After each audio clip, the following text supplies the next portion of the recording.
Hello, hello Year 4, hello everyone, hope you're doing well, hope you've had a good sort of break, you're still keeping active, physically active and mentally active, and hopefully you're still doing social distancing and looking after everyone. Right, let's get on with it. So, Mr. Ward set you a task, activity about creating a game you can do at home. I've thought of a game, but I've adapted a game that I already knew to do with the memory. First of all, get some random items around the house, up to you how many, try and keep maybe 6 first of all. And what you need to do is you need to cover them with whatever you've got around the house, a towel or anything that you can cover. And then you need to show someone, so you give them a time limit, 30 seconds. Give them 30 seconds, so it's PS4 controller, toy cat, writing pad, soda cream, blue ball, pencil, fish, pink fish, pair of socks and a candle. Give them that time limit, you cover, then you ask them to either verbally to say it, to verbally say the items, or to write down, and you tick off the ones they've got. Okay? So, you can make that harder by adding more items, or you give them someone less time. You can make it easier, okay, by giving someone longer time to look at the items and having less items. You can adapt that and vary that however you want. So you could do it for a younger sibling, or for an older, for your parents, whoever it may be. You can challenge yourself, see how many you can remember. So that's your task. That's the game we created or thought of. So there's an opportunity for you to play that game and see how you get on. Good for the memory. Right. So for me, here's my activity for the weekend. Okay, or to start next week. I want you to come up with an idea. Okay, for a book. Okay. Here's a selection of books that I have got. They're not my books. These are books that I read to my boys. And he's at a young age, so I constantly try and read to him, try to encourage him to listen, and hopefully these books got lots of ideas that he'll think, oh, and it'll encourage him to read. What I want to do, so come up with an idea for a book, and I want you to write a blurb and draw an illustration for that book. Okay? So here's an example. Let's look at Winnie the Witch, a bit of a classic. Okay, I like Corky Paul's illustrations. And here's the blurb. Winnie's magic wand. Winnie the Witch is getting ready for the magic show.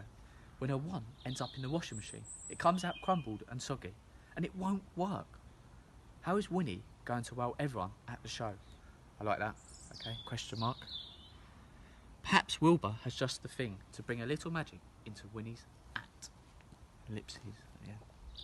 Elmer, classic. I'm not going to read that one. Flat Stanley, very good book. Classic as well. Let's read this blurb. Okay. Amazing things can happen when you're flat. Stanley Lambchop is just a normal, healthy boy, but since a large notice board fell on him, he's been only half an inch thick. Stanley gets rolled up, sent in the post, flown like a kite, and helps catch 2 dangerous art thieves. Maybe flat, but he's a hero. Good. And The Unlucky 11. Okay, good book that I've been reading about Phil. It's interesting. So there's your tasks, there's your activities. Mr. Ward, I've got no jokes today, so I'm hoping with all your jokes, okay, you're going to have to do that. So, peace out. Hello, bonjour, hola, guten Tag. Welcome to another edition. Well, hopefully I'll remember Mr. O'Connell's 9 items. Pencil, pad, writing pad, pair of socks, PlayStation 4 controller, candle, a little white miniature Buddha thing I noticed, candle,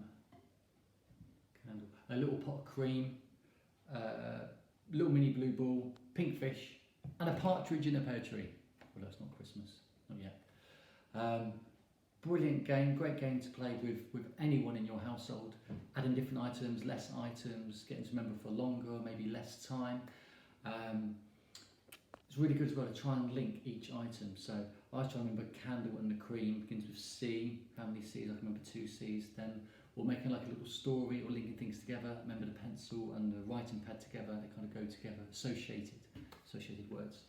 Another thing that Mr. O'Connell asked you to do was to read a book and do an illustration and a blurb, to write in a blurb.